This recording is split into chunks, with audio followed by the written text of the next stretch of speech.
Hello there. Hi there. My name is Daryl, and I am Gristle, and we are here to talk about,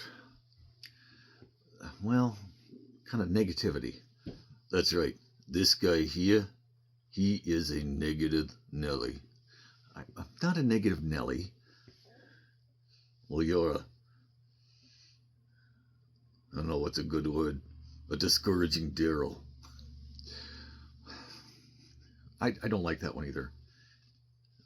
Deal with it. All right. Um, Gristle pointed out to me that I tend to have kind of a negative attitude sometimes. He's got a lot of gripes. It's true. There are a lot of things that bug me. And what Gristle thought is maybe he can help me to think of these gripes, to reframe my thinking about these gripes. That's right. To look at them from a godly perspective. So I'm going to share a gripe today, and Gristle's going to see if he can change my thinking. You know, I can't change it one way. I know some other ways that might work. Anyway, that's I guess that's actually part of my past. You used to actually be a fairly negative monster yourself. That's true. I was kind of negative, but then I met Jesus. He changed my heart. He changed my way of thinking. And now he's using me to help change your mind. Let's see what he can do. All right. Give us your first gripe. All right. My first gripe has to do with things that I see in some TV shows and movies. Well, that's part of your problem right there. Turn off the TV. Well, it's true. If I didn't watch I guess I wouldn't see them. But this one has to do with like car chase scenes, or when there's a police officer that has to change directions really quick, and they spin the car around and go the other way, and they leave tire marks on the concrete. That's right. They just kind of, they burn rubber. And now I don't have a problem with that, but what I have a problem with is when I can tell they've done it before. So like if they might have practiced it a couple of times and you see the tire marks from the practices. Right. Or maybe they've actually shot the scene and for whatever reason, they had to do it again. And so they're doing it, and I can see those tire marks, and I know they've done it before. So you have a problem with second chances. No, I don't have a problem with second chances. It sounds like you do. No, I very much like second chances. Well, that's good, because God has given each of us more than just second chances, including you. That's true. That's true.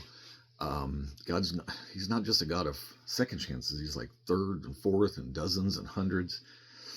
In fact, one day, one of Jesus's disciples, Peter, came to him and he's like, "Hey, Jesus, how many times should I forgive if someone sins against me?"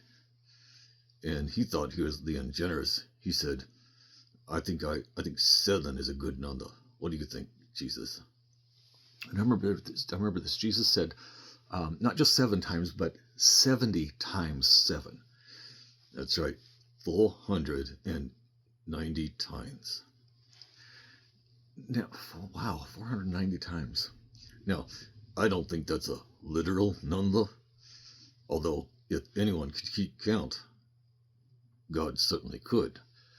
That's true. So, do you think God has given you 500 chances? Oh, easily. And how do you feel about that? I am grateful. I couldn't imagine where I would be if he didn't give me multiple chances.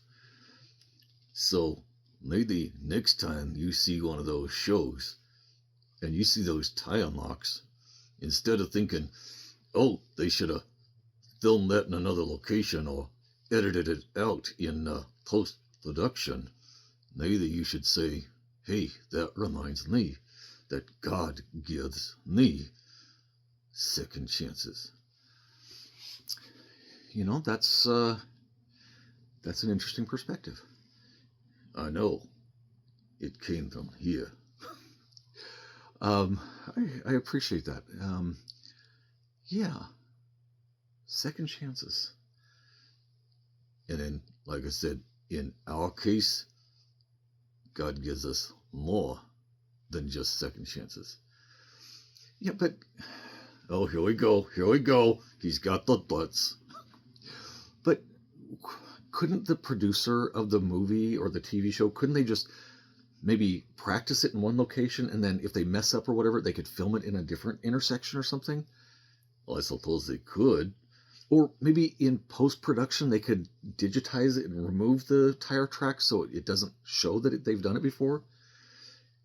Well, yeah, they could. But sometimes, even though we get forgiven, we still have consequences. And there's still evidence that we messed up. Oh, yeah, that's true. Let's say that you stole something. Have you ever stolen something? I don't think that's relevant to this video. I'll take that as a yes. Let's say that you stole something and God forgave you. That would be very nice. I would be very appreciative if God would forgive me. But let's say you got caught. Just because God forgave you doesn't necessarily mean you don't end up spending time in jail or juvie or having community service or having it on your record. The fact of the matter is, second chances don't always mean that the first time just goes away. That's a good point. I know. I said it. So, you know what? I think you have given me something to think about today. Yeah, you better think about it. I don't know why you got to go there. I don't know. It's just who I am. Well, Gristle, thank you. I think you've helped clear some things up for me.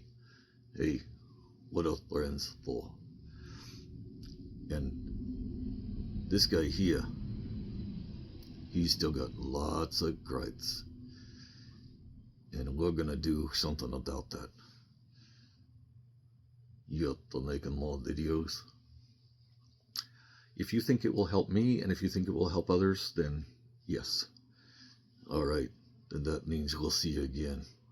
Because as many gripes as this guy might have, God's got answers.